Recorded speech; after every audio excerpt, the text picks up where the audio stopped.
Hello everyone and welcome back to my channel. In this video, we will study Indian writing and translation and we will look into detail history, growth and role of translation in India. So without any further delay, let's get into the video. So now let's see the history, growth and role of translation in India. A study of the background to the history of Indian translation literature reveals the various aspects of the ancient Indian literature and its effect on the contemporary scene of Indian literatures written in English. And this can be seen through an examination of the background to the history of Indian translation literature. It focuses on and explores the fundamental essence of translation as it relates to the Indians, Indian culture, and Indian philosophy. India has 5 language families, 14 major writing systems, 400 spoken languages, and thousands of dialects. We live in a world of continuous communication in different languages, from manuals that accompany gadgets to medicines and bestsellers. And all this is made possible only through the act of translation. Translation is the natural extension of anything verbal and valuable we wish to communicate, and it crosses three bridges, that is personal, linguistic and cultural. All intellectual transfers from ancient to the present time depend on people who can move words, sentences, images and themes from one language world to another. In a multilingual society like India, translation is important because it is a form of promoting national understanding of the different regional selves in the country. The Ramayana and the Mahabharata are the two excellent instances of ancient Indian literature that have been preserved owing to the practice of translation, which dates back to ancient times.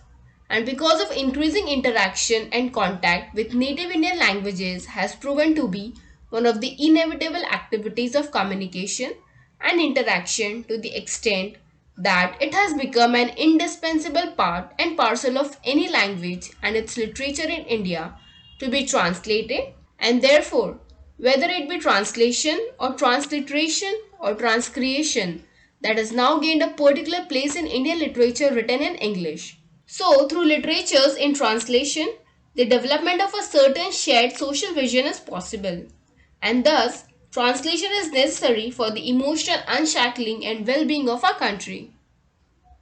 So now let's see the oral translation in ancient India. So basically India's translation history has a mixed bag of results. Some of the oldest known translations appear to have occurred between the ancient Indian languages of Sanskrit, Pali and Prakrit. India has a strong and vibrant oral culture. Music and literature were in the form of songs and poems which moved from one language or region to another, informally and easily. They were modified and enlarged according to the narrator's wish. And that is why there are so many versions of the Bhagavad stories and retellings of the Ramayana and the Mahabharata. The Katha Sarit Sagar, the Jataka, and Hitopadesa are also narratives that inspired the spread of hybrid stories. The clever wife, the foolish priest, and the greedy merchant are figures that appear in the lore of every region. This process of oral translation and transmission has always been a tradition. So, taking into consideration India's translation history, which has a mixed bag of results, some of the oldest known translations appear to have occurred between the ancient Indian languages of Sanskrit, Pali, and Prakrit. Islamic texts such as the Panchatantra, Ashtanga-hridaya, Hitopdesa, Yogastra, and the Ramayana and the Mahabharata were translated into Arabic between the 8th and 19th centuries as a result of an active exchange between Indian narratives and knowledge texts and Persian manuscripts. So now let's look at the Arabic and Persian in medieval India. The Turks, who established the Delhi Sultanate in the early 13th century, introduced Arabic and Persian. India nativized both and produced a hybrid language from it, namely Urdu. So thanks to the Arab traders on the Konkan coast and Malabar, there were brands of Tamilized Arabic and mixes of Malayalam and Tulu with Arabic in South India long before the 13th century. Now let's look at the Mughals' contribution to translation. So under the Mughals, Persian became the court language. The Mughal Emperor Akbar set up a translation bureau in India in the 16th century. He was genuinely interested in making Indian, though available in Persian. His goal was to promote harmony between the two major religious systems of the day through translation. The first translation of the Ramayana came from the Maulvi named Badayuni in 1580. Akbar also arranged for the Mahabharata, the Yoga Vasistha, the Harivamsa, and the Bhagavata to be translated into Persian. So it was through Persian that the West first became acquainted with the language and sacred literature of the Hindus. His great-grandson, Dara Shikoh, went on to translate some major Upanishads. The wisdom of the East was made available through translations prepared by Mughal prince. Then next we have European traders and translation. So Persian was the only language the Europeans studied in India. It was because they had to conduct trade with Mughal outposts. The role of people who knew two languages became critical, and such a person was known as a Dvibashi, that is, speaker of two languages. The next we have literary translations in colonial period in India. So it will now be apt to know how the translation was done during the British period. So even though Indian communities spoke many different languages, most of the people did not know how to read or write, but they were very involved in their oral cultures. They did not have to go outside of their own languages because almost all of them had their own versions of classical epics like the Ramayana and the Mahabharata.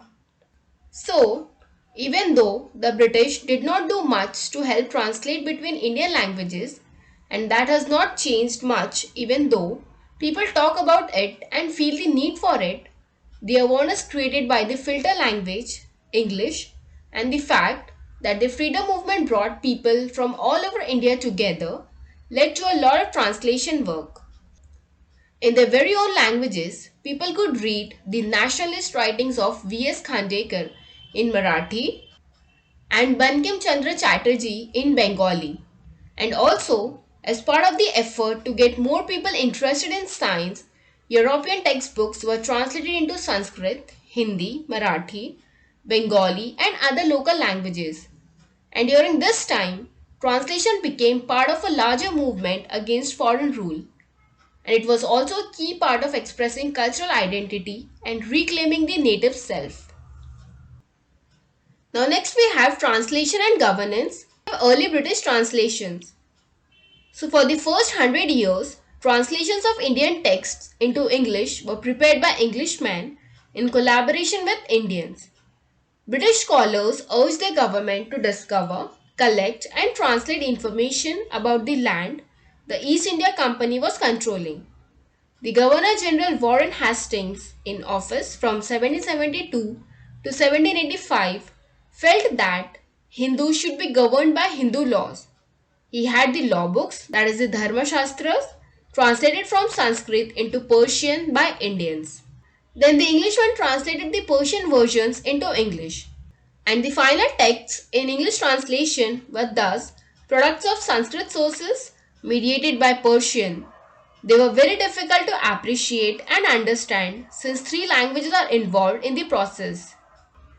The first translation brought into being in this fashion using a broken language, that is Persian, between Sanskrit and English was a legal text originally titled Vivadarna Vasetu, which appeared under the name A Code of the Gentoo Laws 1776, translated by Nathaniel Hallett.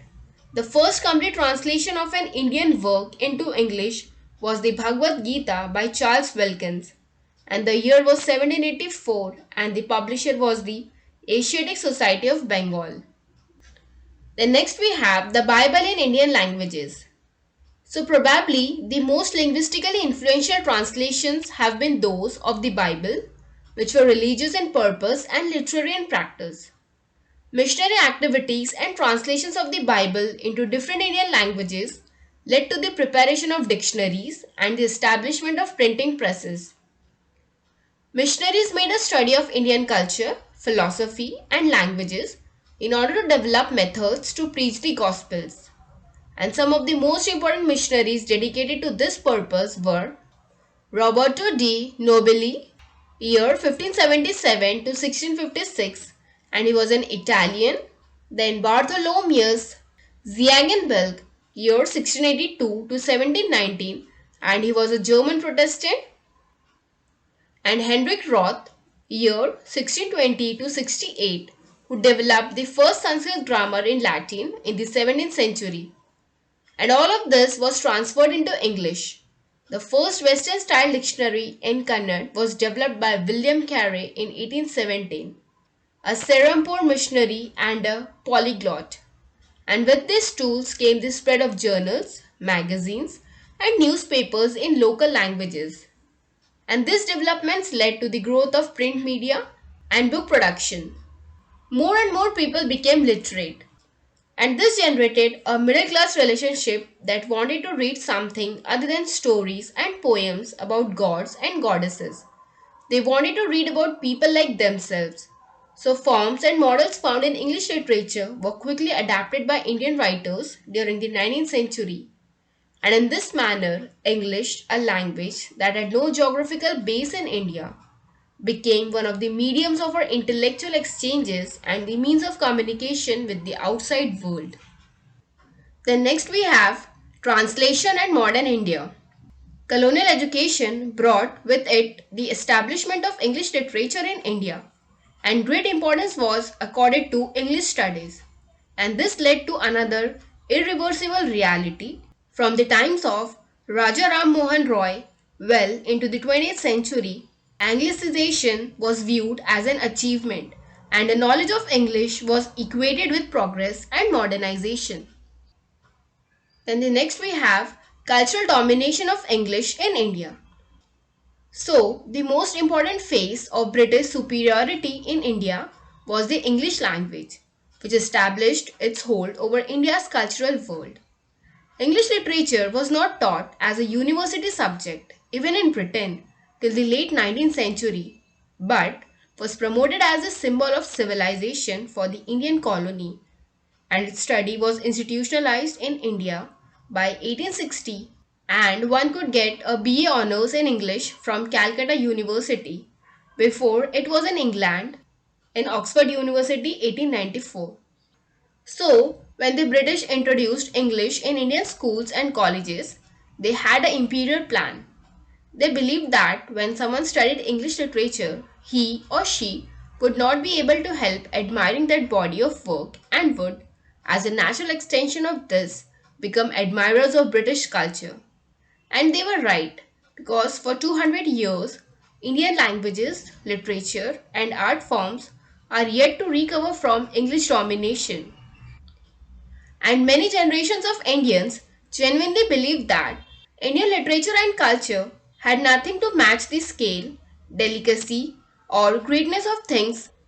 Then next, importance of English translation from Indian languages. So India is not even among the first 50 languages in terms of number of speakers. Yet we study many literary and non-literary works only in their English translation. India is divided into states that were demarcated on the basis of the predominant languages, and in those regions, the fact is that we live on literary and language islands. And just because most of us feel safe in this island, culture does not make it any healthier. And we need to reach out our regional boundaries and access the literatures and knowledge in other parts of India. And of all the languages we use, English is the medium of the widest literary exchange among Indians, and it offers an all India participation on a scale that no other language can match. Now, what is IEE and what is ILET? So, there is a difference between Indian writing in English, that is IEE, and Indian literatures in English translation, that is ILET. So, the Indian writers in English write for readers whose mental picture galleries hold only those words that describe, match, and link up Indian experiences in English without hitting speed breakers. But Indian writing in English is so attractive to those readers outside India who cannot read our languages but yearn for the exotic and layered flavors of the material aspects of our country. and they are under a powerful illusion that these Indian flavors are reaching them in English. Then next, translation and institutions. The systematic identification, translation and publication of regional writing into English and other Indian languages was first undertaken by the government-sponsored Sahitya Academies in the 1950s and 60s. The National Book Trust, that is the NBT, also has a strong translation program. The Central Institute of Indian Languages, that is CIIL, conducts research in Indian languages and dialects and prepares documentaries on the multilingual aspects of India and Indian writers. And in 2008, under the Ministry of Human Resource Development, the National Translation Mission, that is the NTM, was set up with its aim of networking and promoting a knowledge society. The Commission plans to translate texts from 70 subjects into 22 languages. The Bhasha Research Institute in Baroda was set up to promote the life, arts, and welfare of tribal India. So, with this, we have come to the conclusion. Though our society is industrializing rapidly, most of the communications are carried on bilingually. Contracts, legal discussions, trade agreements, all are done in two languages, besides announcements in railway stations, bus terminuses, and airports. And besides, literary works, films, television shows, and all knowledge related works get translated into multiple Indian languages, especially from and into English. From oral literatures up to the present, translation has played a vital role in India. Translation from and into English has become the key for India's holistic development. For thousands of years before Christ, India was the continuous recipient of foreign influences, and all this impacted our language in different ways. The earliest literary texts in the recorded history of India are in Tamil. Second comes in Sanskrit, the language of migrating populations who came to India from somewhere in Central Asia. While Sanskrit gradually became the language of Vedic philosophy and religious compositions, numerous regional traditions of folk literature in languages that are not Sanskrit based also existed simultaneously. Buddhist and Jain literatures were also composed in non Sanskritic languages. And this was roughly 5th 10th centuries BC. The conquering Turks established the Delhi Sultanate in the early 13th century on the plains of North India. They brought a new era of political domination but enriched the region culturally when they introduced Arabic and Persian. India nativized both and produced a hybrid language from it, namely Urdu. The Arab traders on the Konkan, Malabar and east coasts resulted in Tamilized Arabic and mixes of Malayalam and Tulu with Arabic in South India. Meanwhile, regional languages grew, and between the 11th and 15th centuries, many languages like Bengali, Oriya, Assamese, Hindi, Kashmiri, Gujarati, Marathi, Telugu, Kannada, and Malayalam developed rich traditions in oral and written literature. Tamil continued to lead in sophistry and poetics of a very advanced order. The British arrived in the 17th century to trade exactly like the Portuguese and French. And by the mid 19th century, Britain's colonial empire established the supremacy of the English language. Universities and schools imposed a pattern of learning based on English and Western system of knowledge. The demand for education in English came from social reformers like Raja Ram Mohan Roy, who campaigned for it as part of his larger project of modernizing Indian society.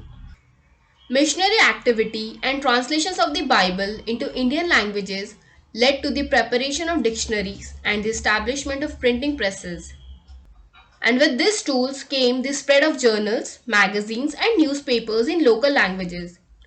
This generated a middle class readership that wanted to read something other than stories and poems about gods and goddesses. They wanted to read about people like themselves. So, forms and models found in English literature were quickly adapted by Indian writers during the 19th century. And in this manner, English became the primary medium of our intellectual discourse and means of communication with the outside world. And therefore, translation of Indian literature into English is only a little older than Indian writing in English, while literatures written in Indian languages enjoy a social base and cultural rootedness The elitist nature of the use of English in India gives writing by Indians in English a national character and the status of a national literature. So friends, I hope you enjoyed this video on Indian writing in translation and learned a lot. So you can continue studying with me by subscribing to my channel. Thank you for watching.